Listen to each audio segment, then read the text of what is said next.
you that because of privacy law. Usually what will happen is the girl will have to call their parents from whatever overnight trip there are and get picked up. I'm Caleb Castile. There's more news online at afn.net and download the AFN mobile app. I'm Rusty P.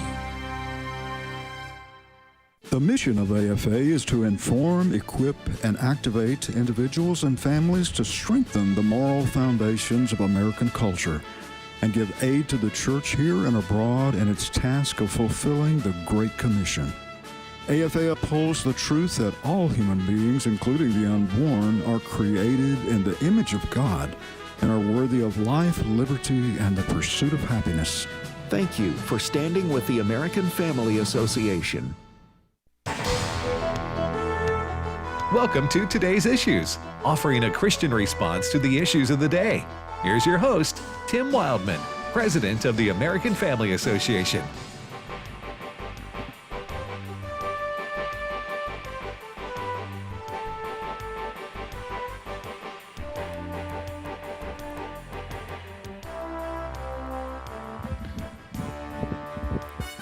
Hey, good morning, everybody, and welcome to Today's Issues on the American Family Radio Network. Thanks for listening to AFR. Today is Tuesday, June the 16th, 2026.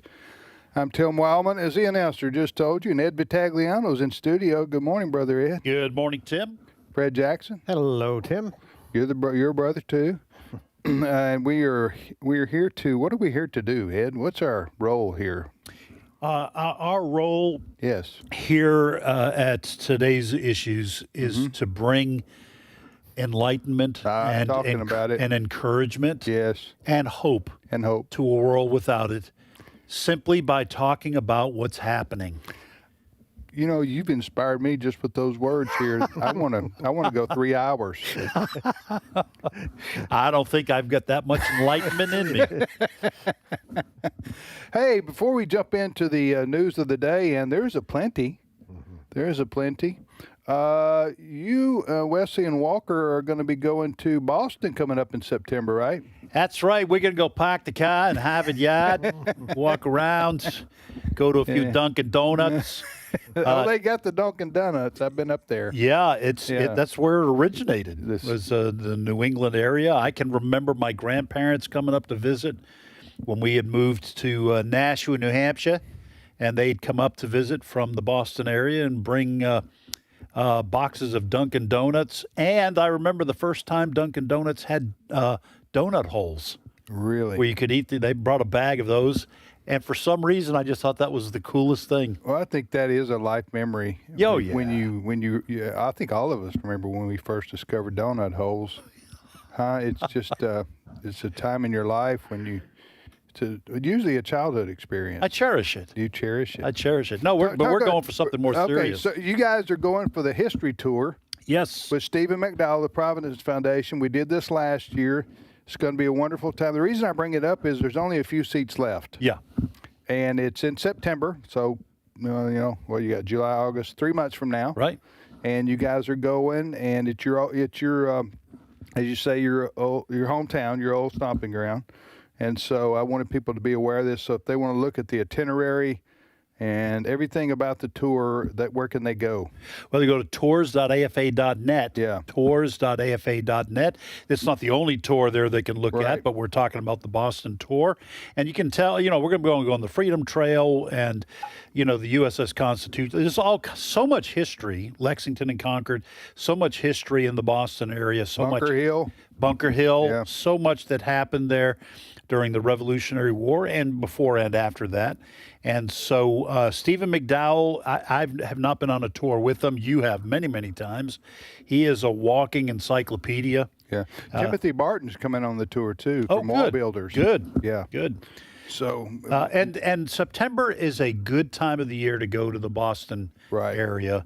It starts to cool off a little bit after Labor Day there, and you might catch some of the foliage turning. Usually that happens more on the October side, but it'll be pretty. Weather will be nice. Yeah. And Did good you say food. pretty or party? Sorry. I've lived in Mississippi so long, I might have said Purdy. I might have said that. I don't know how they say Purdy in Boston. And that would be wicked funny if I said Purdy. Purdy. So anyway, check it out. The tours.afa.net, tours.afa.net. That's a few seats remain on the Boston tour in September. If that's something you've always wanted to see, so much rich American history in the Boston area. All right, Fred, what's going on? I wanted to bring back some lobster. Lobster. Well, maybe I can arrange that. You still order your lobster from up there? From Gloucester. Oh, yeah. Lobster from Gloucester. I've been to Gloucester. I have too. Many times. Yeah. I've been there. And I'm going to try to talk Wesley and Walker, and maybe we can go catch a Red Sox game or something at historic Fenway Park. We'll see. They're in town. Yeah. I saw that. Fenway Park dates back to the Revolutionary War. A lot of people don't know that. Well, the Green Monster, a lot of people don't know that, colonial soldiers stood upon that green wall and Yes, they fired did. down upon the British. First shot. Or was that in Concord? You know what? Alice and I went up there for our 40th anniversary. Yeah, last year, wasn't it? Yeah, 2 years ago. 2 years. And we just said, hey, let's go to Boston. We had never been. And we went to Gloucester, you're talking about, which is a beautiful little seaside village, fishing village, yeah. Gorgeous. Fishing On the village. coast. And we drove all around. And we also went to Fenway Park, which I had, as a baseball fan, had always wanted to go to. It's the oldest baseball park in America. And it's just, so baseball fans, the history there, the nostalgia is just unparalleled. Followed maybe by Wrigley Field in Chicago. Right. I think that's the second oldest, and that's also a place I want to go. I've never been. I'd love to go there sometime. The ivy on the walls there, Wrigley Field. But seeing Fenway Park and the Green Monster, everything live, is just like, wow, I'm really here. Yeah. It was pretty amazing. I've never been to Fenway. Yeah. My dad, bless his heart, I used to tease him because when we lived up there, I would always say, Dad, you can take me to Fenway. Oh, yeah, we're going to do it. Like people in New York City never going to see the Statue of Liberty. Right. And then the family moved off. My dad moved the family to New Mexico, and we never got a chance. I would tease him for years and years. Right. Even when he was sick, I would tease. No, I didn't do that. But I'd say, remember, you never took me to Fenway. Yeah, I know that. All right, Fred, what's happening? We got big news, right? Yeah, we do. Yesterday, we talked about the big event at the White House on Sunday night, the UFC Freedom 250 event. Thousands of people were there. Well, what we're finding out this morning is that the FBI and the Secret Service found out about a plot, nothing less than a terrorist plot, which could have cost the lives of hundreds of people. Basically, the story is this. There were people that the FBI found out that were planning a terrorist attack that basically involved drones flying into the area around this event, dropping bombs. And then in the excitement, they knew people would flee to the nearest exit, and the plan called for snipers to be outside and start killing people, shooting at people as they left. Now, what the FBI is saying this morning is that at least 5 people already are in custody, and as many as 23 probably by the time this is done. Dan Bongino, the former FBI deputy director, was on Fox and Friends this morning talking about this. Cut number 1. Well, notice the class warfare language amongst the plotters there that appears in this early stage to point to some type of motive. That just again speaks to the unbelievably charged political rhetoric in the country and this demonization of people by either their politics or their wealth or their success. So that was disturbing. A couple other things. I've been warning about this, just not future threated drones, the now threated drones. This technology is evolving on probably weekly, if not monthly cycles now. It's cheap. It's very difficult to defeat. So you see the use of that as well. And then I'd point out as well the what appears to have been planning in a second wave attack. This has bothered me for a long time, not just the first wave. You know, you see them when you look back to the Malcolm X shooting, you get the distraction event, and then you get the secondary event. Well, when you do that with heavy weapons and drones, you know, the casualties would be unimaginable if something like this weren't disrupted. Yeah, according to reports that we're seeing this morning, one suspect apparently has told investigators the goal was to target, quote, capitalist elites, billionaires, or politicians who received donations from the American Israel Public Affairs Committee. So that's what one of the suspects. Now, Jonathan Turley, who's a legal analyst with Fox News, says Biden's open borders likely let in scores of terrorists intent on these kind of events. Cut 2. This is really a cautionary tale. The fact is that the government is not the only party preparing for the July 4th celebrations. There are terrorist organizations that are drawn to the same events. This was a well set out pattern of events to maximize casualties. And we have to keep in mind that under the Biden administration, millions of unvetted people were released into this country. It would be a very dangerous delusion to believe that these terrorist organizations and countries did not use that open border to bring people inside. Now, we're going to get a lot more information when the initial 5 start appearing in court, which could be later today or tomorrow. Well, this is terrifying. It really is. You know, these drones, I've seen videos from folks who deal with military overseas and this scenario and that scenario. The fact is, if you can get drones into this country, say in an 18-wheeler, because we don't search most of the vehicles coming in from Mexico or Canada, you could, and there are these types of trucks where the top can open up and these drones can be released. You can park them on a street next to, Congress, and then you can control those. And listen, tip of the hat to the FBI for sniffing this thing out. This could have been, and I wasn't even thinking about the July 4th celebrations. There'll be celebrations all over the country on our 250th birthday for the nation. As Jonathan Turley was talking about, this 4-year open border policy on the part of the Biden administration. We've talked about this. A couple of these quotes from Bongino and Turley here. We may rue the day. We all regret it if you're conservative, but we may rue the day when that border was left wide open by the Biden administration, because, as Jonathan Turley said, or Bongino, I don't remember which one it was, the people who hate America would take that opportunity to come across. This is a terrifying foretaste of what could happen in this country, and thank the Lord the FBI was on the news. No, exactly. When this was first announced that President Trump was going to do this for his 80th birthday, hold this event on the south lawn of the White House, that's the first thing that popped in my mind. This gives people a lot of months to plan ahead who want to do bad things, in a place that would get worldwide attention. However, on the other hand, you think, you can't live in fear all the time, and you can't stop doing anything and everything just because something bad might happen. Obviously, there are risks that are too great to take, that I'm sure the Secret Service says to the president, no, we can't do that, especially in light of assassination attempts.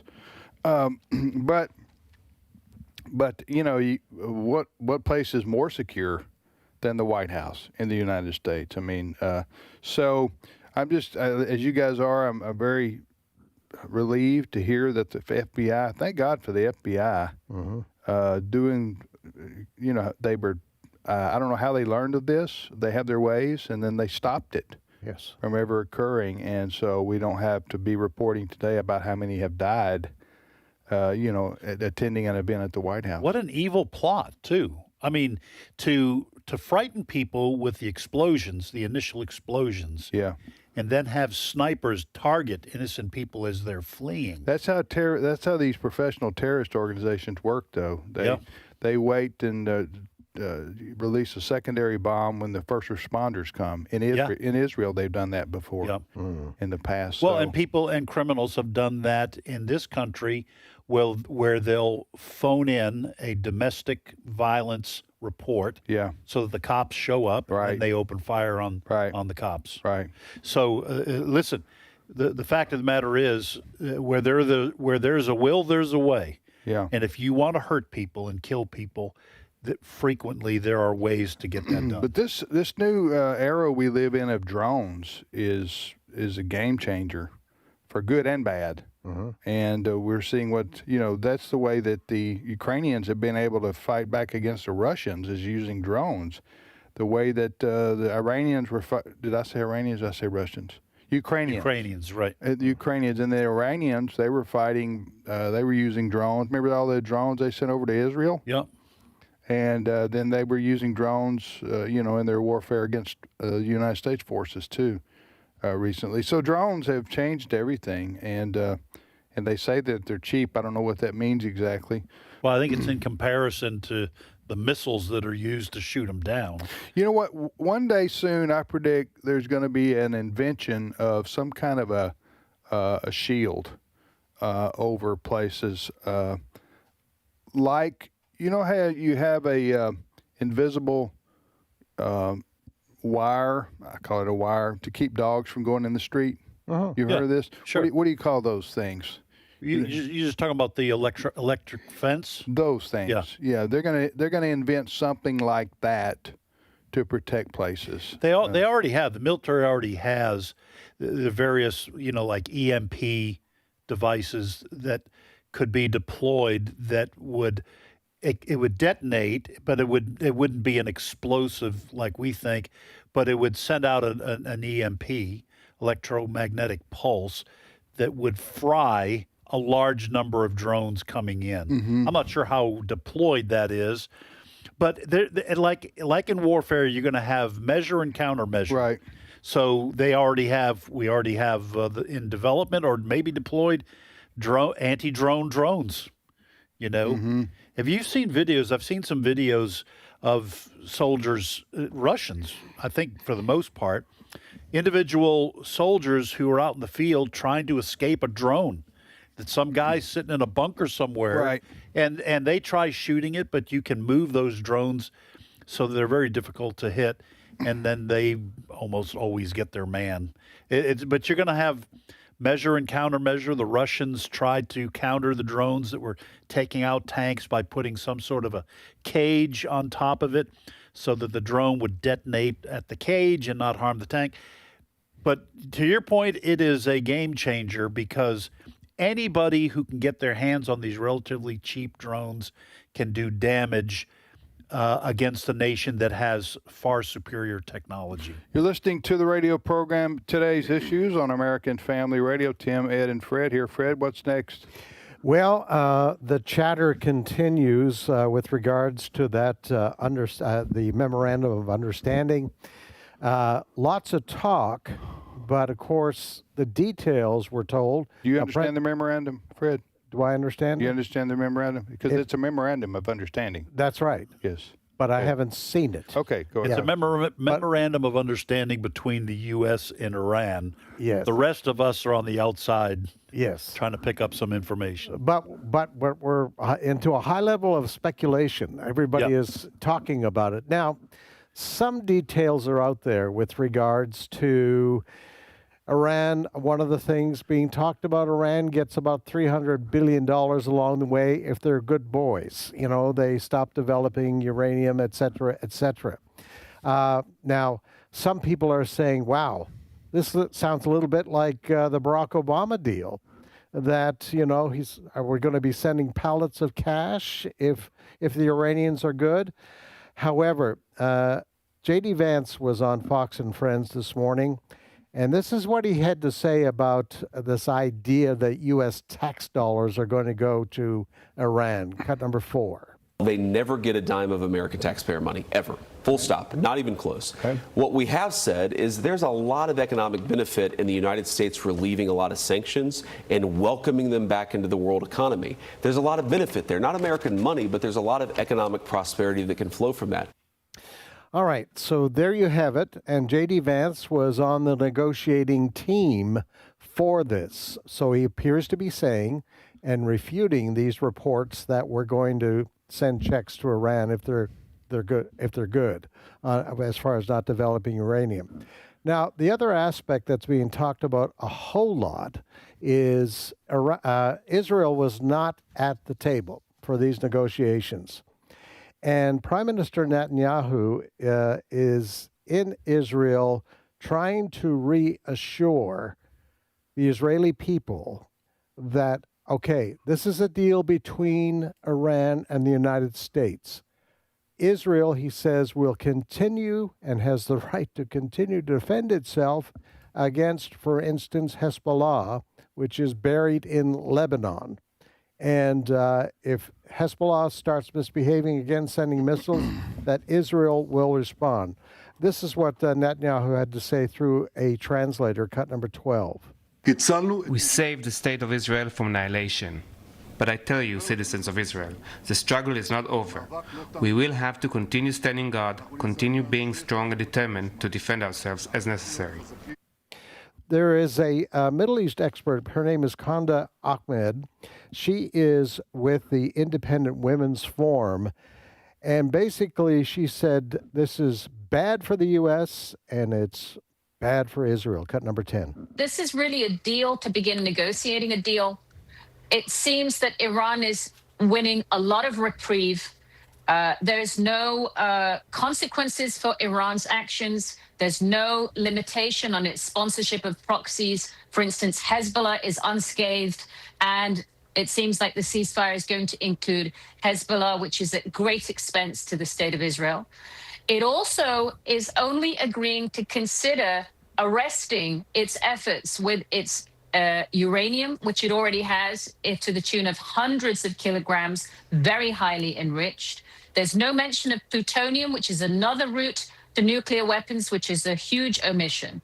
And so this is actually a victory for Qatar and Pakistan, the negotiators, and the Iranian regime. And it looks like a mechanism just to open the Strait of Hormuz immediately without solving so many of the hostilities on the ground.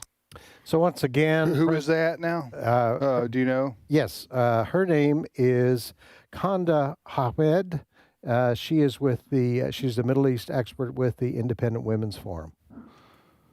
Well, one of the aspects of this whole thing that I've been most upset about is the treatment of Israel by President Trump. Amen. And what we know now is Israel was not. Listen, I do agree that the United States has to negotiate and has to act in its own best interest around the world.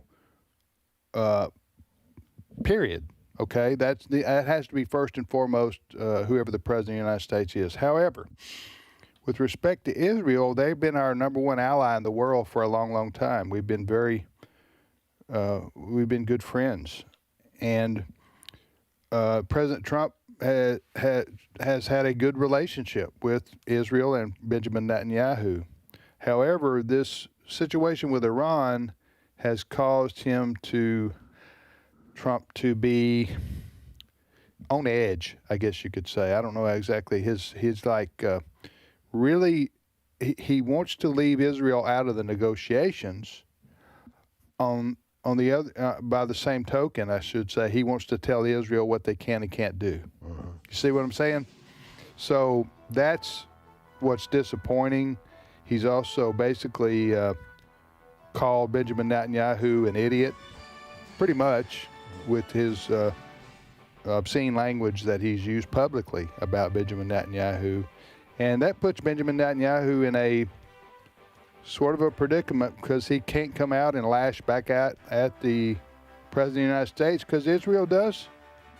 They do depend on aid from the United States, and they do want to continue to have a good relationship. And we all know with President Trump, you know, if you get on his bad side, I don't care who you are, he'll kick you off the bus.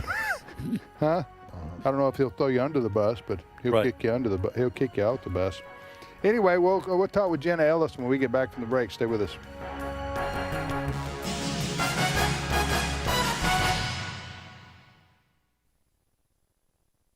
It's my turn. Here is your host for My Turn, Don Wildmon. Then Jesus went with them to a place called Gethsemane, and he said to his disciples, "Sit here while I go yonder and pray." Gethsemane is located in a valley. Perhaps that is symbolic, for life cannot be lived on mountaintops. It is a series of highs and lows. And here at Gethsemane was a low period for our Savior. Gethsemane is located in the Kidron Valley, between the Mount of Olives to the east and the temple area inside the walls of Jerusalem to the west. It was a favorite spot for Jesus, and no doubt he came here often to pray and rest. On the night of his arrest, he had brought with him his disciples. 3 of them, James, John, and Peter, he took on into the garden. He went farther into the garden to pray, asking a simple request of his 3 friends that they watch for him while he prayed.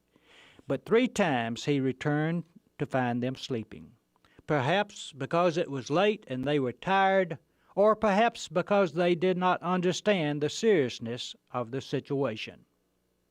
It was in Gethsemane that Jesus agonized in prayer. His will came into conflict with God's will. He could see before him an ugly and painful cross which he wished to avoid. The sight and smell of blood from the slaughter of sheep for the feast of the Passover, flowing in the nearby Kidron Brook, was heavy that night. No doubt the aroma brought to his mind the very likely possibility that his blood would flow in a very short time. Jesus was not in that garden very long until he noticed a small group of Roman soldiers and Jewish temple guards, led by Judas Iscariot, coming toward the garden. Down the steps which passed by the home of Caiaphas the high priest they came, the very same steps Jesus and his disciples had walked down after leaving the upper room. Upon arrival, Judas greeted Jesus with a kiss, the traditional greeting among friends. "Master," cried Judas as he kissed Christ. How many times since then he has endured the same type of hypocrisy? They carried him away from Gethsemane to a fate no person should have to endure. He went willingly because he had decided while praying in the garden that God's will and not his would prevail.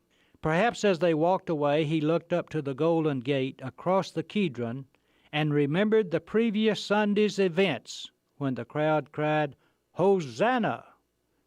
There was no crowd other than the soldiers now, and no hosannas, only silence and darkness. The Garden of Gethsemane is still there in the Kidron Valley today. This place of the wine press has 8 olive trees growing in it. They're snarled and twisted from age. Looking at them, one is reminded of the terrible agony Christ experienced here. It's never an easy matter to do the will of God, and every person who tries will eventually come to Gethsemane. Some continue in his way from Gethsemane. Others turn back and walk with him no more. Gethsemane is located in a valley. It always will be. For the crucial decisions which life places upon our shoulders are never decided on a Mount of Olives. The crucial, real, life-directing decisions come when we are in the valley. And this is as it should be. For the person who believes in God in the darkness of the valley, is the only person who believes in God at all. This has been My Turn with Don Wildmon, a production of the American Family Association. Hello, everyone. Tim Wildmon, president of American Family Association and American Family Radio. We are going to Italy in March of 2027. We're also going to Greece in March of 2027, and we're doing those tours back to back if you want to do both of them. In Italy, we'll be going to Venice, we'll ride the gondola and see all the sights there, and we'll go to Pisa and walk on the Leaning Tower of. If you fall off, we're not responsible. Also, we're going to Rome and see the Sistine Chapel and the Colosseum and all the catacombs. We'll see all the sights of Rome. And in Greece, it's the Footsteps of Paul trip, so the places where Paul went in the Bible mentioned in Greece. If you want information on any of these tours, go to tours.afa.net, tours.afa.net, tours.afa.net. You, Lord, are my lamp. The Lord turns my darkness into light. Psalm 18:28. This is Today's Issues. Email your comments to comments@afr.net. Past broadcasts of Today's Issues are available for listening and viewing in the archive at afr.net. Now, back to more of Today's Issues.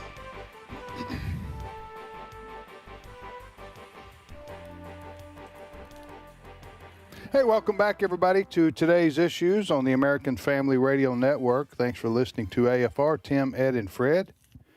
And again, as always, we appreciate you tuning in to be with us here. Well, Jenna Ellis is with us. Jenna is host of the Jenna Ellis in the Morning radio show right here on AFR, 7 to 8 o'clock Central Time, weekdays, and the on-demand podcast, which we host at afr.net, afr.net. The on-demand podcast with Jenna is a show that's weekly.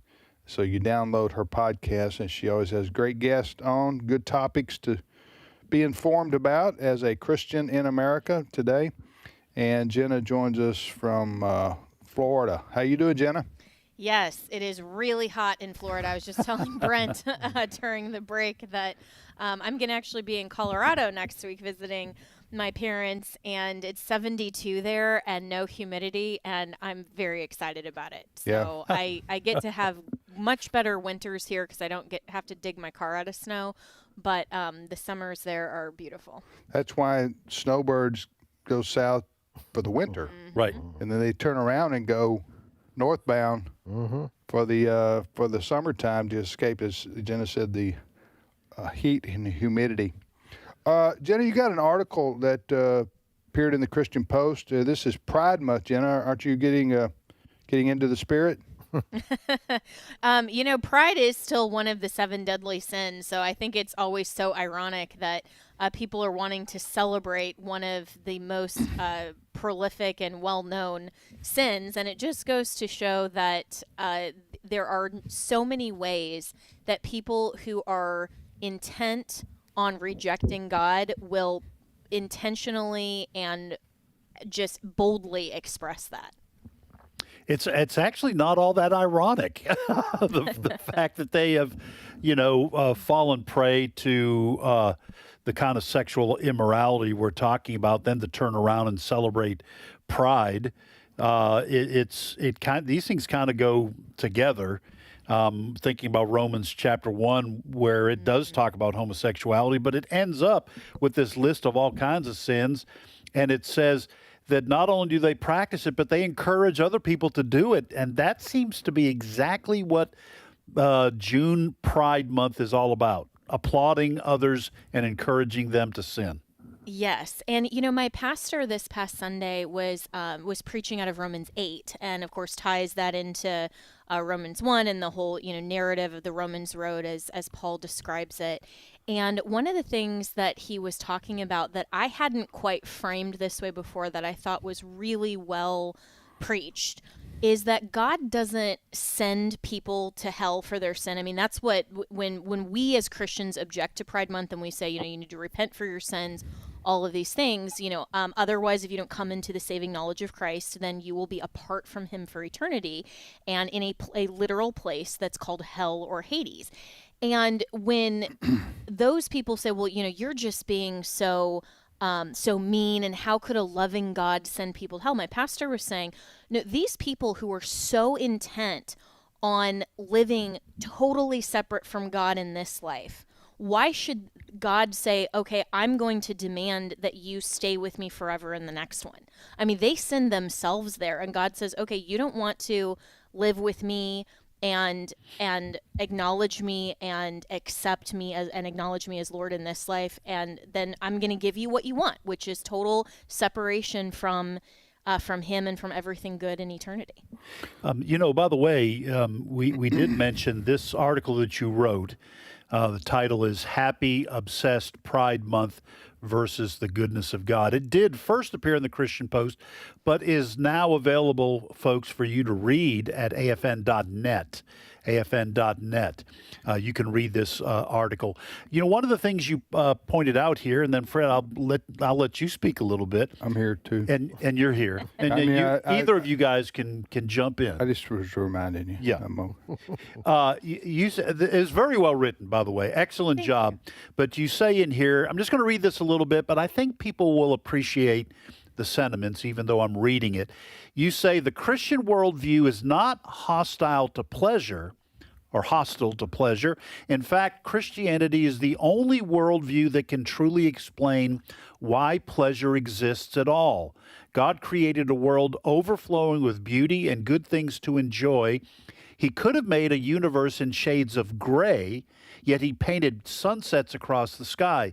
He could have made food merely functional, yet he filled creation with rich flavors, aromas, and textures. He created music, laughter, friendship, romance, adventure, and the breathtaking wonder of nature. And most tellingly of all, he made humans with the capacity to appreciate and enjoy his creation. I just thought that was just so insightful, because one of the accusations against Christians is you're just a bunch of, buzzkills. But God created the ability to enjoy pleasure, but has to be in the confines of what he determines is holy and good, right? Yeah, and the fact that everything that we do enjoy within the boundaries of the laws of nature and of nature is God, then point us back to our ultimate purpose, which is to worship him. And so instead, what Pride Month is doing is worshiping the created and trying to find meaning and ultimate satisfaction merely in pleasure itself and in all of the perversions of the ways that God did not create us to enjoy the things that are here on earth. And of course, we know that we live in a sinful and fallen world, but we still have the glimpse of the majesty of God. I mean, Psalms tells us the heavens proclaim the majesty of the Lord and the goodness of the Lord. And so as we enjoy what he has created, we ultimately then, as Christians, we are turned to worship him. I mean, when I'm out walking my dogs during the Florida sunset, the other night, it was just spectacular. I mean, you literally had pink and lavender clouds and just, this beautiful sunset. And instead of thinking, wow, look at Mother Nature, right, I'm saying, look at the majesty of the Lord that not only created that, but gave me as a human being the capacity to see that, to appreciate it, and then ultimately to worship him. And so that's the contrast with Pride Month, is that they are trying to find satisfaction in pleasure and beauty itself, instead of turning those things toward worship of the God who created and gave us every good thing to enjoy. You're listening to Today's Issues on the American Family Radio Network. We're talking about Pride Month. Maybe you've seen it out there. It's a celebration of pretty much everywhere, in a lot of blue states and blue cities. Yeah, being especially. A little bit sarcastic here, which is rare for me, and that in itself is sarcastic, right, Ed? Listen, I think the American public basically has been oversaturated with this now for years and years. We get it, okay? You're proud to be an LGBT person. But how much pride do you need? Come on. Good night. And everybody else applauding. Well, here's what I think a lot of people object to who say, you know, if that's the lifestyle you choose, then it's against the will of God, but that's the direction you've chosen to go, and you're a free agent adult. I think most people, a lot of people view it like that. However, what people object to is being force-fed this stuff day and night, and especially when it relates to compulsive, like in your job. Okay, you're going to have to come to this training, class so that you can be sensitized to the LGBTQ movement, and we don't care that your religious, beliefs object to that. They know you're going to have to sit there, otherwise you're a hater. That's the part that people object to, I think, is if you don't clap and applaud the LGBT community and the movement, then you are de facto a hater and a bigot. And you're going to have to explain yourself if you can, or otherwise you'll be fired. That's the kind of thing. You want somebody who is going to get the Bold Christian of the Year award? I was reading this story. Okay, in San Francisco, of course, the Major League Baseball team is the Giants. They've been there a long time. They hosted Pride Night. Imagine that in San Francisco. They hosted Pride Night with the team wearing hats with a rainbow-colored Giants logo. Now, just as an aside, I think the LGBT movement needs to get their own symbol because they're stealing that from the Bible, right? Mm-hmm. The rainbow. Intentionally. Okay, so go out and create your own symbol. We ain't going to take the rainbow away from the biblical story, which is where it originated. But I digress. This says several Giants pitchers, I'm reading from the Fox News story, in a statement of their faith, wrote Bible verse designations on their hats. This is for Pride Night in San Francisco. One starting pitcher, Landon Roop, addressed his reasoning after the game, saying that the verse is about representing God's covenant, which is the story of the rainbow, right? That's what the rainbow's about.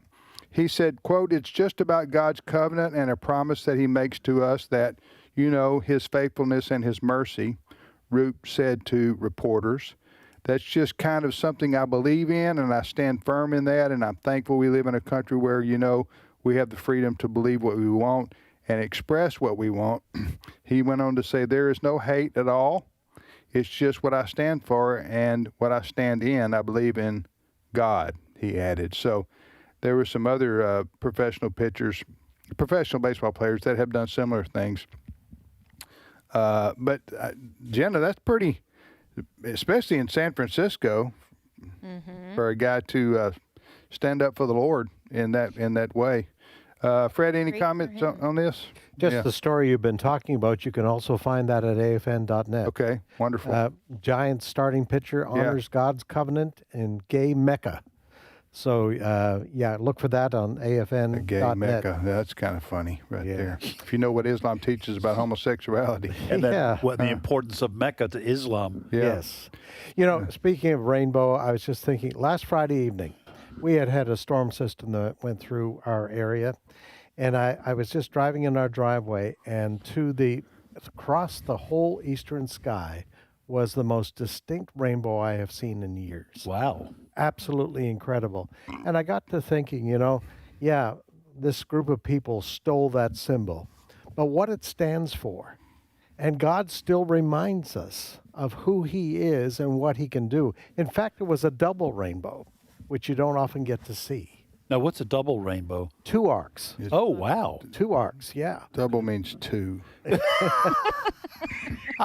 I'm just trying to be helpful. You're just trying to be helpful in a sarcastic way. No, how do you say that without sounding like you're sarcastic? Well, what I'm saying, I guess what I'm trying to say I saw is, a brother struggling. If it's overlaid one over another, okay, how would you know that it was two? I didn't know whether they were crisscrossed over the sky.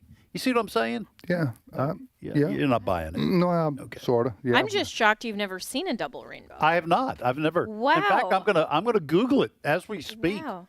Mm-hmm. All right, Jenna. Well, what you got coming up on your show tomorrow? Yes, so we have the great Steve Dace tomorrow is going to. So you don't have to talk. Basically, yeah. I mean, I sit there with my coffee, and Steve can go Parrish, now. who writes for AFN. Yeah. He's so great because he'll text me and he'll be like, "Oh, I see that Steve is filling in for you today."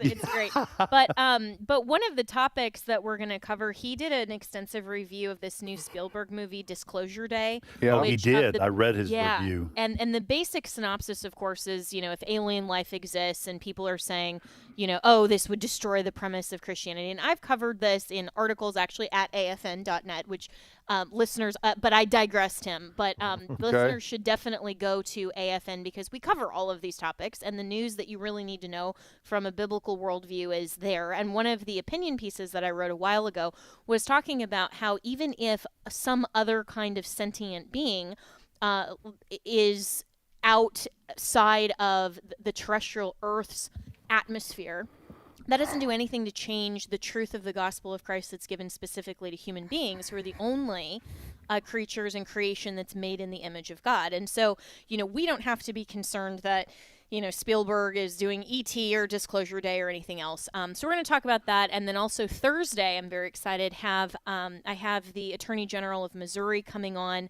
to talk about some of the financial investments that China is still trying to make in the United States. We've been talking about Iran for quite a bit, but we also still need to be paying attention to what China is doing. So a lot coming up this week. All right, Jenna, thanks so much for being on with us. We hope you have a wonderful hot and humid day there in I will. No, try Florida. to stay cool in Florida. By the way, Jenna, I'm looking at images of the double rainbow. That's amazing. Have you seen one of these? I've never seen that. In Florida and Colorado, actually, and it's incredible. And you know what? I was reminded. Everywhere you go, there's a double rainbow. But I was reminded as we're talking about this symbol, and God still clearly displays His covenant, that we somehow don't. There are some Christians that don't believe that His covenant toward Israel is still existing, and so that's such a theological cognitive dissonance. But that's for another show. But anyway, the rainbow reminded me of that. Okay. Yeah. Hey, great article, folks. Check it out at afn.net. Thank you, Jenna. Thank you, Jenna. Guys. All right, bye-bye. That's Jenna Ellis joining us from her home in Central Florida. You're listening to the radio program Today's Issues on the American Family Radio Network. Tim, Ed, and Fred here this hour. So it's a double rainbow. Yeah, you've seen, you saw. Last Friday evening was absolutely spectacular. In fact, I called she was out shopping. My wife saw. I said, "You got to get out of the store and see this thing." My neighbor just came home. I said, "Look at this. This is absolutely incredible." Yeah. And it stretched as far as the eye could see across that eastern sky. And what got me too was the colors were so distinct. Yeah. You don't often see that. And unfortunately, your wife, Susie, did as you said, and had a run-in with the law because she left the store without paying it, so she could see. Oh yeah, I should have reminded her. Yeah, you better pay before you leave. No, that's gorgeous. I've never seen one of those. I look forward to it. The day you see a double rainbow. The day I see a double rainbow. Yeah, that's beautiful. I'll put you on speed dial. Yes, please do. I'll leave wherever I'm at. I think double rainbows over Tupelo is a good line for like a song. Double rainbows over Tupelo. What do you think? I like that. I'm on to something. I think right there. I'll see what I can do with that. Somehow, though, we have Elvis impersonators in our town. Yeah, an Elvis sounding double rainbow. We don't need another one. Tim, I just pick your own. We got another your own style. Okay. If you're going to do that. I was going to go Neil Diamond.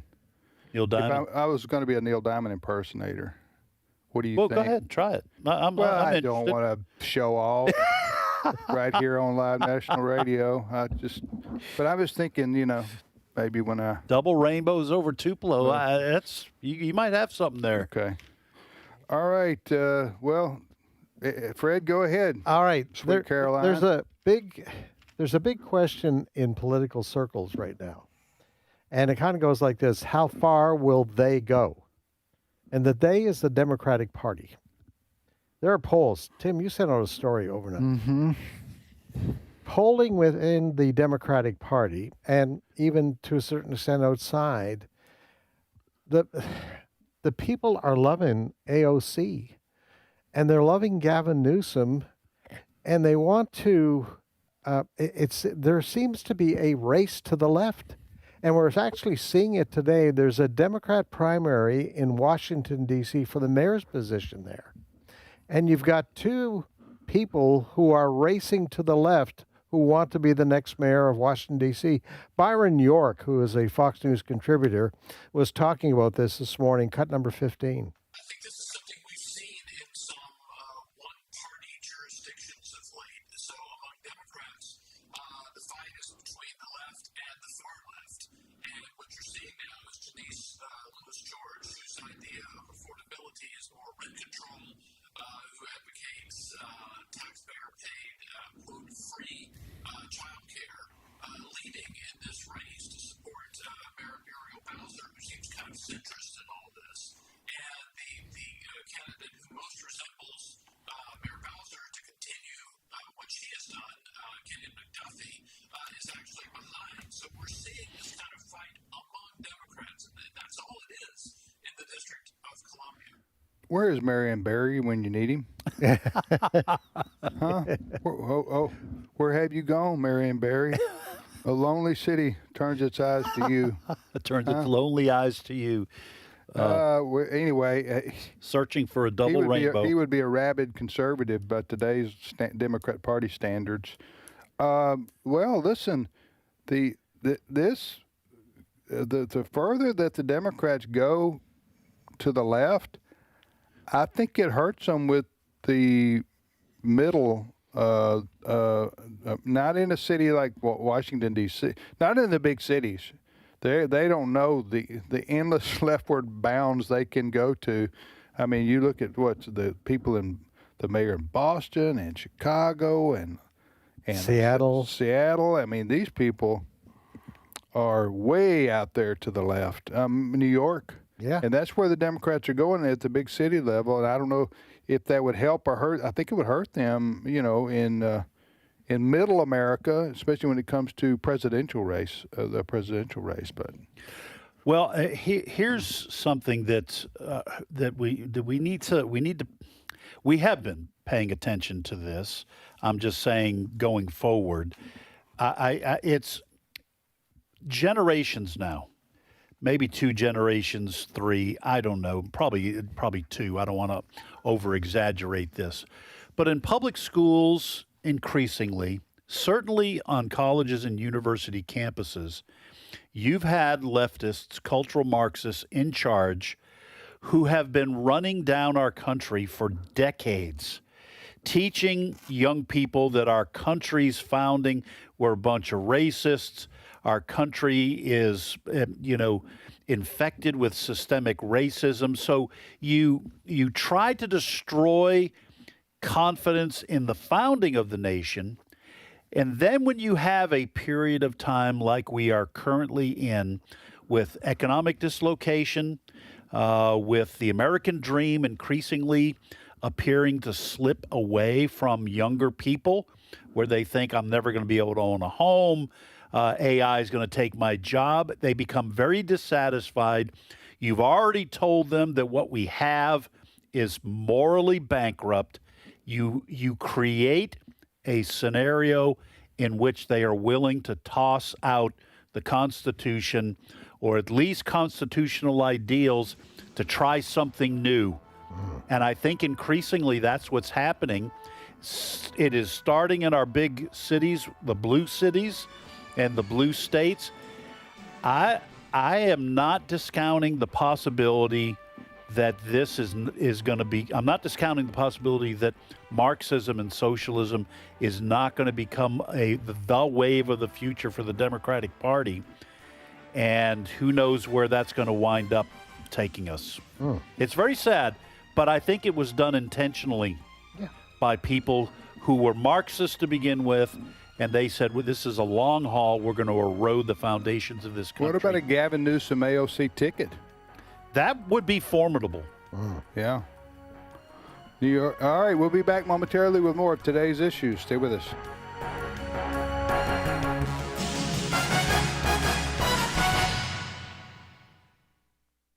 The views and opinions expressed in this broadcast may not necessarily reflect those of the American Family Association or American Family Radio. Faith, family, freedom. American Family Radio. It's been proven again and again and again. Bert Harper. The verification of the dates, the verification of the genealogies, it puts spiritual iron in my spiritual blood to know that we can depend upon the Word of God. Exploring the Word, weekday afternoons at 3 Central on American Family Radio. This is American Family Radio, a listener-supported ministry of the American Family Association.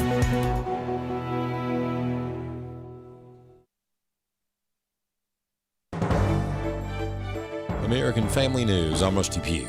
President Trump says he'll release more details about the Memorandum of Understanding with Iran in a few days. Jared Halpern has more from the White House. The 60-day Memorandum of Understanding, President Trump says, boils down to Iran agreeing to never acquire a nuclear weapon. And when the deal is signed this week, he says the full text will be released. Probably have a press conference and read it to you word by word so that the press covers it accurately, because it's a very important document. Speaking to reporters at the G7 in France, the president also says he is open to submitting the agreement to Congress for review. Iran's foreign minister says the MOU would require Israel to withdraw from Lebanon, something Israeli leaders have not agreed to do. At the White House, Jared Halpern, Fox News. The FBI arresting at least 5 people in connection with an alleged drone terror attack planned for last Sunday's America 250 UFC event at the White House. Vice President J.D. Vance says this is what happens when the left calls for violence against those they disagree with.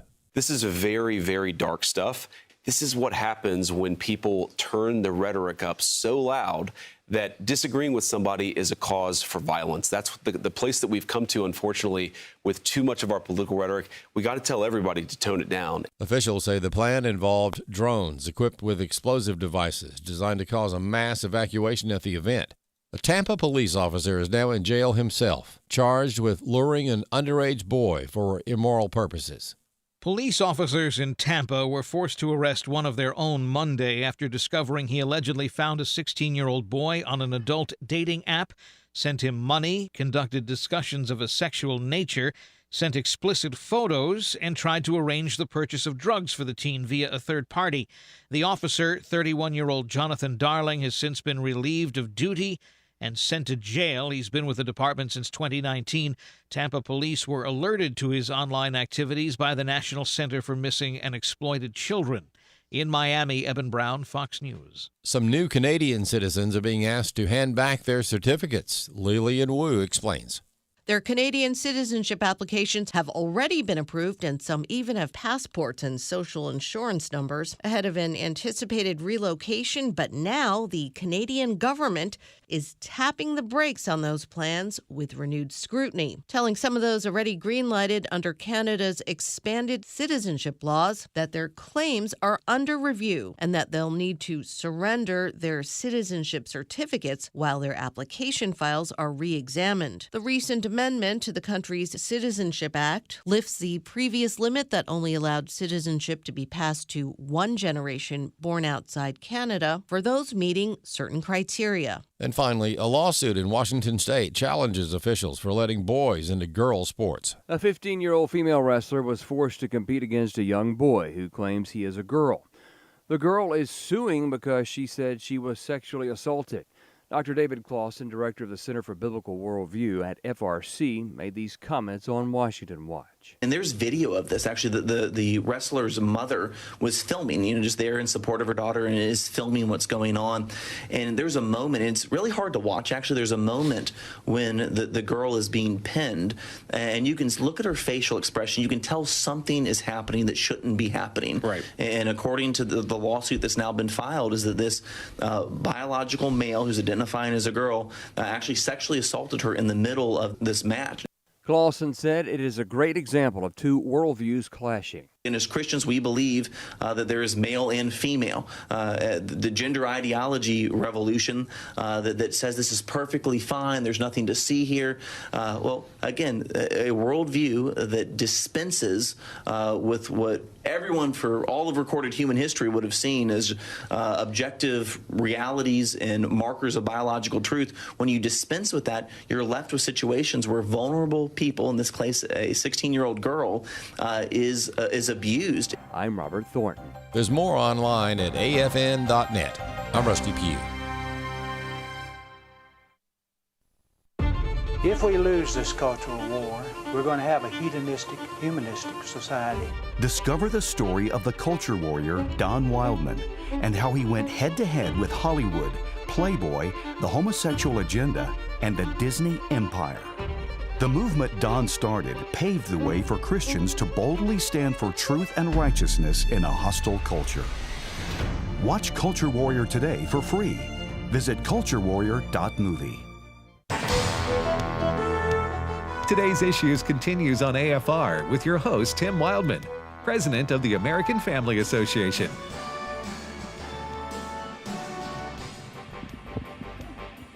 Hey, welcome back, everybody, to today's Issues on the American Family Radio Network. I'm Tim Wildmon with Ed Battagliano. We got 24 and a half more minutes of sunshine to come your way. We're going to bring it with rainbows. We're bringing sunshine. Puppies. Double rainbows. Warm feelings.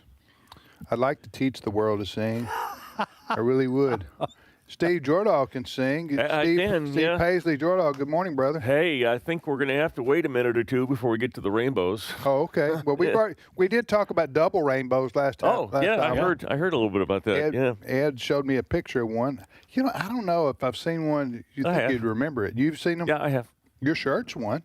Yeah, a double rainbow. That's right. That may be a triple. That may be a triple rainbow. Colorful shirt there. When did you see a double rainbow, Steve? Oh, I don't know. Over my life, I'm 60-some X years old, and I've had a lot of chance to see a lot of rainbows. Was it a sign to you that something? I just remember seeing. I've seen actual complete double rainbow. I remember in Madagascar. I remember seeing one time. Wow. Okay, then. So, President of the United States is it Paris? It's not. It's a town on the shores of Lake Geneva. Okay, so it's in Switzerland. In Switzerland, and the G7 summit's going on? Yeah, it's the G7 summit. It is on Evian-les-Bains. Have you ever been to a G7 summit, Steve? Never been to a G7 summit, but I think I have been to Evian-les-Bains. I think I've been to this. I lived for 6 months. We lived on the shores of Lake Geneva, right about where this is. So are you serious? Yeah. Wow. I did some language study there. I've been there, Luzerne, and let's see. I've had French fries. Yeah. Yeah, we're talking Switzerland. I know, but that was French. Oh, yeah, but he was speaking French. It's the French part of Switzerland. He was speaking French, yeah. What was the name of it? It was Geneva. Geneva's on Geneva's on the French side. Geneva, the city's on Geneva Lake. Yeah, Lake Geneva. And is that where they are? No, it's north and then traveling west, or east. So anyway, it's somewhere in the northern part of Lake Geneva, because on the southern. Isn't that part an annual gathering of some of the? Yeah, not always in the same spot. Okay, but G7 So you told us before we came on the air that you've been monitoring this, and President Trump was speaking. Yeah, I just came across this. This breaks my heart. Actually, I have to say it. President Trump is continuing to complain about Israel's attacks to defend itself in Lebanon against Hezbollah, and he was asked, or he volunteered. The question was not in this clip I'm going to play. What he thought about, and this is what he had to say in public. Cut 18. Israel's fighting Hezbollah too long and too many people are being killed. And you don't have to knock down an apartment house every time you're looking for somebody, because there are a lot of people in those apartment houses, and they're not all Hezbollah, that I can tell you. And I suggested to Israel to let Syria take care of Hezbollah. Because to be honest with you, I think they do a better job of doing it. Oh, well, I can't speak for Israel, or I can't speak for the president, but I do know this about Israel over the years, and Benjamin Netanyahu. Netanyahu's going to do what he thinks is best for his people. Just like President Trump is doing what he thinks is best for his country, Netanyahu's going to do what he thinks is best for Israel. And they have used the opportunity of war against Iran to go after both of its proxies on their borders. Well, Gaza was, and Hamas inside basically the border of Israel, but Hezbollah, as a terrorist group funded by Iran, took over the southern portions of Lebanon. That used to be a primarily Christian country, but it was taken over by Muslim radicals to the point where Lebanon has to let Hezbollah do what it wants to do in the southern portion of that country. Netanyahu's going to go after them. So the president's comments notwithstanding, Netanyahu and Israel have to protect themselves. And I don't know what else he expects them to do. I wonder what Mike Huckabee thinks about all this. That's a good question. Mike Huckabee, the former governor of Arkansas and a friend of ours who's been on this show, he's the ambassador to Israel. Current U.S. ambassador to He's Israel. an evangelical Christian, and he's has always been very vocally supportive of Israel. But yet he serves at the pleasure of President Trump. For me, that might be the breaking point. What might be? A statement like this, if I was Mike Huckabee, might be my... Well, he'll turn into a man with a low IQ pretty quick. That'll take about 2 minutes. And that's as credible as, whatever. Steve, you sound frustrated. I'm heartbroken. Yeah. Well, listen, the Middle East has, every president has had to kind of thread the needle in the Middle East. You have to, on the one hand, stick by Israel. The United States has been, ever since Harry Truman did the unexpected and recognized the state of Israel when it was first declared a nation by the United Nations. The U.S. has stood by Israel since 1948. We have helped supply them. We have sold them weapons and weapon systems. Israel has used that umbrella of U.S. protection to develop itself into one of the most innovative countries in the world, with one of the best militaries in the world, one of the best intelligence agencies in the world, Mossad. And Israel has the capability to pretty much defend itself now, but it does need the United States guarantee to come to its aid. I think that is what has kept a lot of these countries in the Muslim world and predatory powers like potentially Turkey or Russia from invading. And they do have to have that.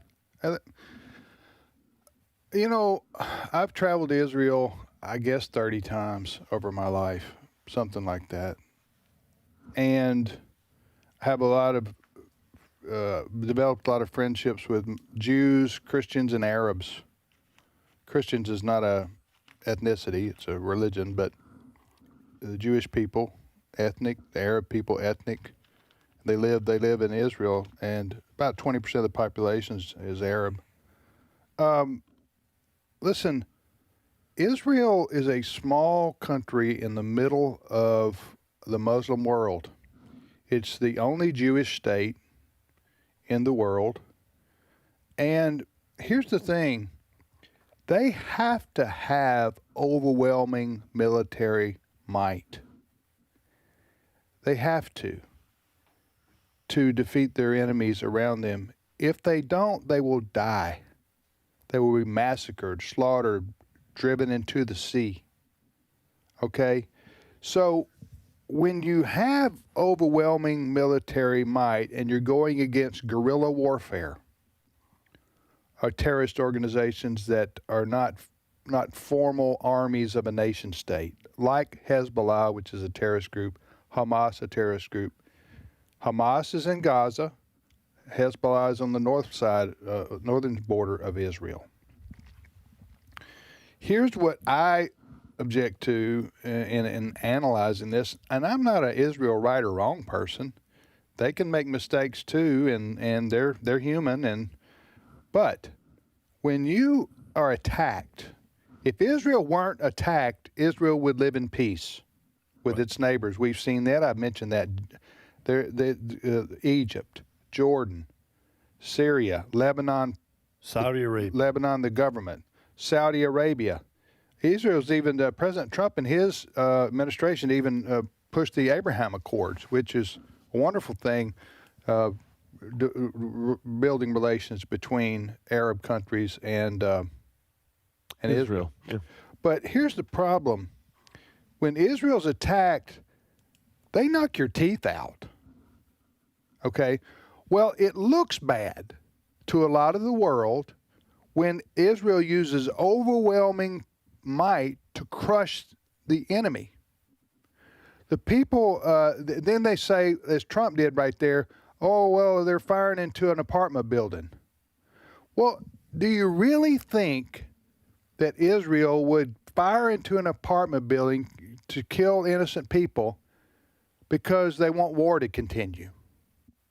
Do you really think that? I can tell you they don't want war to continue. I have friends who have been living in a bunker over in Nazareth area for several months, basically, since all this started. One other thought. So does it look bad when the IDF goes into Gaza and bombs places and you see children killed and people in the streets? Well, ask yourself, Gaza, yes, it's squalor from what all I can tell. But they go into Israel and they murder 1,200 people in the most barbaric ways you can ever imagine. And then the world says, Israel, we're going to set the terms for your response. We're going to tell you what you can and can't do in response to your people's being, and Hezbollah and Hamas buying weapons from Iran. And I just, look, you're going to have to choose which side you're on here. And it seems like to me, President Trump, I don't know who's in his ear, but he is just leveling these open public criticisms at Israel. And go ahead, Steve. It's unbecoming. Part of the details here, just the factual details, are there's a neighborhood in Beirut that where the leadership of Hamas lives. And the apartment building that he's talking about is one of the buildings in that neighborhood Hezbollah. that is home to Hezbollah leaders. They don't live in the tunnels with their right. They live in as much luxury as they can have with all their ill-gotten money in Beirut. And that is where Israel chose to go. They went after the leadership in this apartment building. How many people in the apartment building are Hamas? I don't know. Hezbollah, yeah. Hezbollah.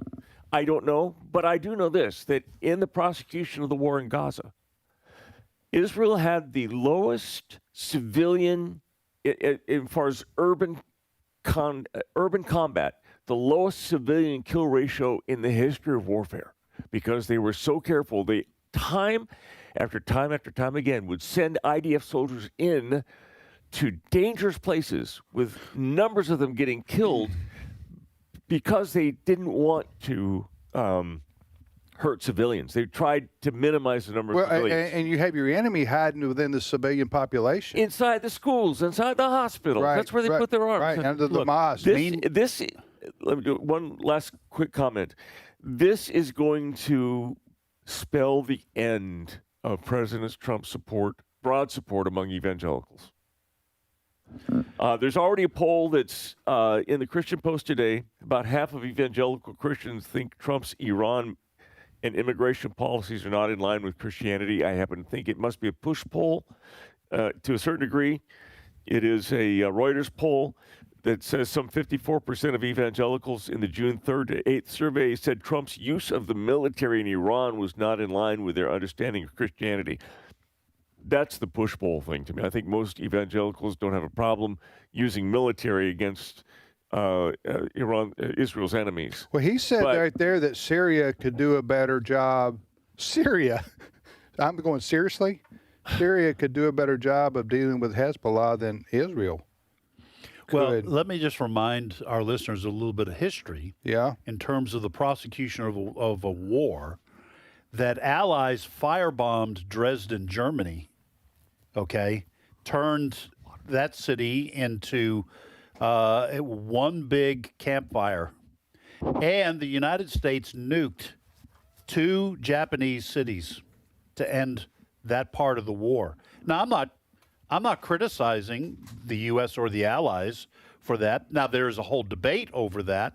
I'm just saying that we killed citizens, civilians, when we nuked Hiroshima. And we knew that was going to happen. And we knew that was going to happen in Nagasaki to win a war, and for the U.S. to criticize Israel for, like Steve's saying, trying to avoid civilian casualties while prosecuting a war is just beyond ridiculous. Let me tell you this too, and I don't know what to think exactly about this, but it's got to be a scary position, a frightening position to be in if you're in Israel.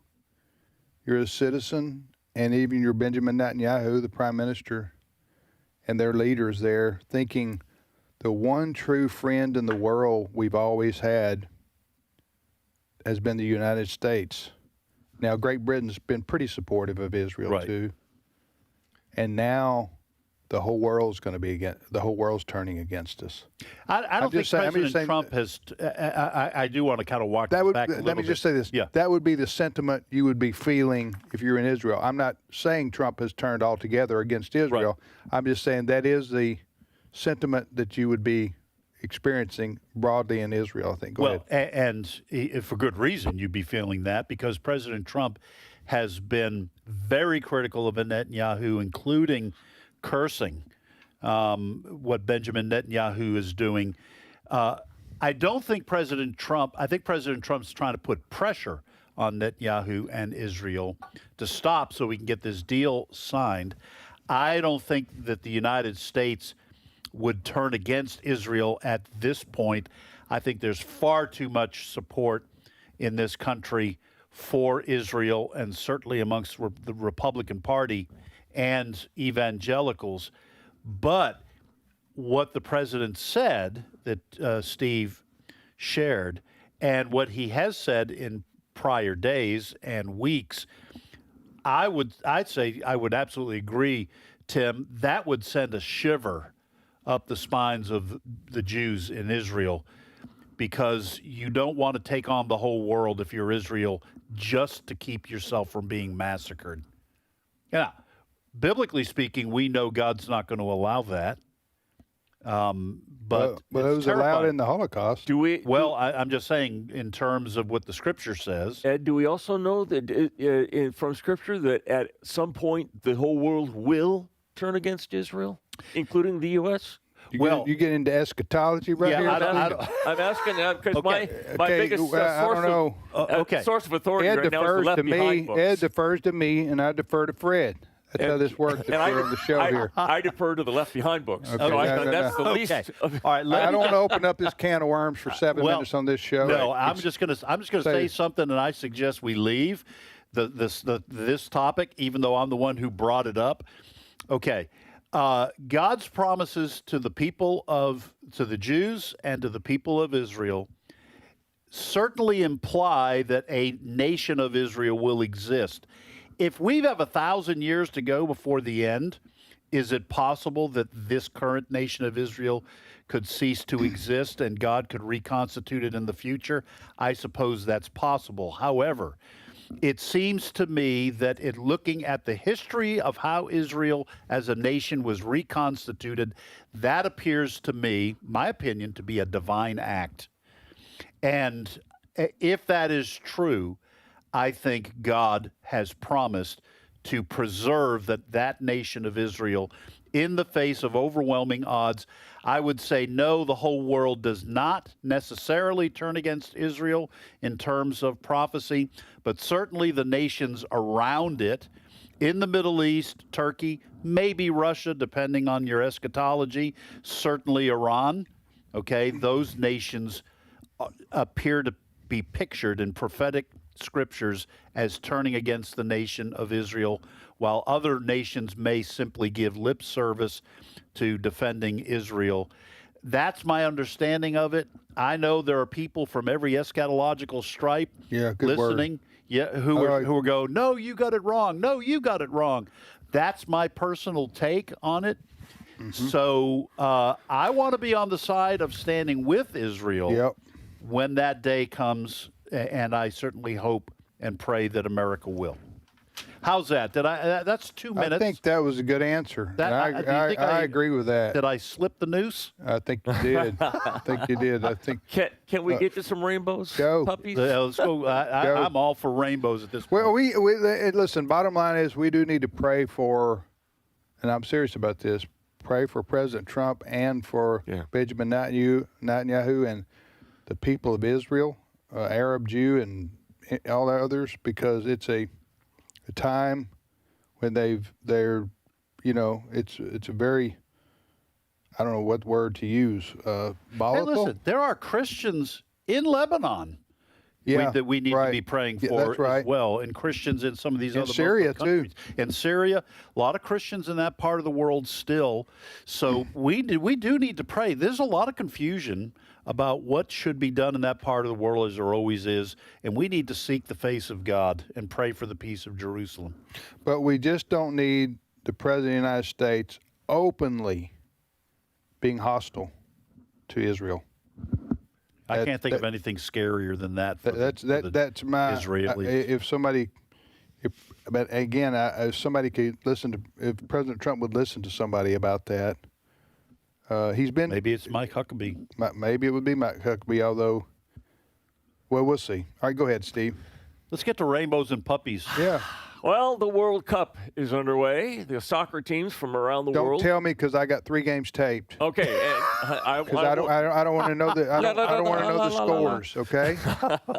Scores. They score in soccer? They score very rarely.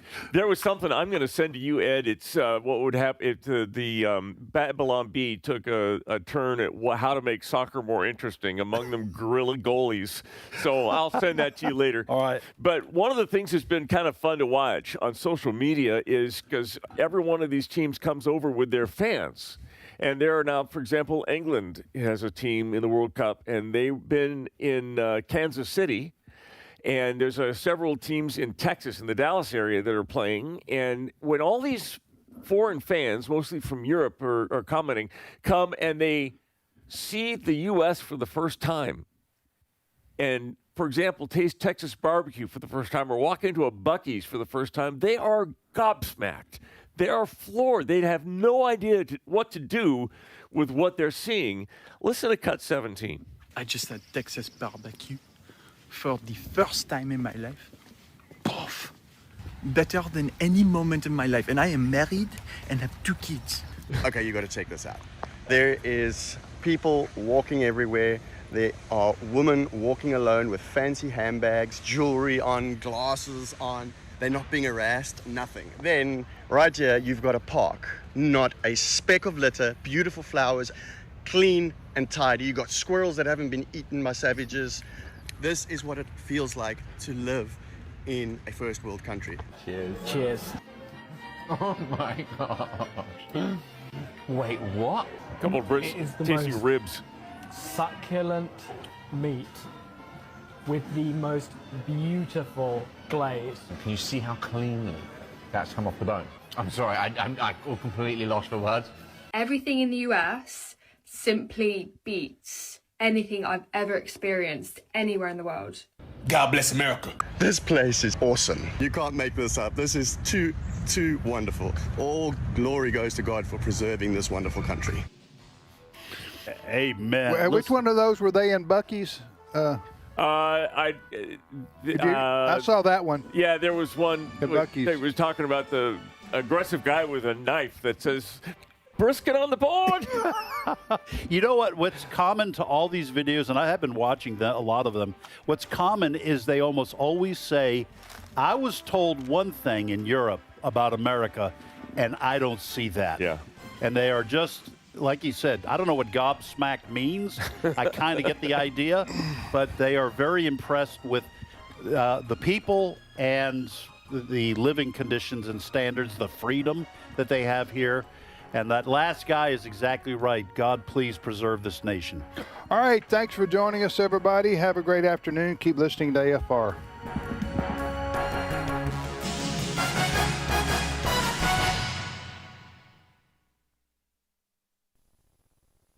Hello, everyone. Tim Wildmon, president of American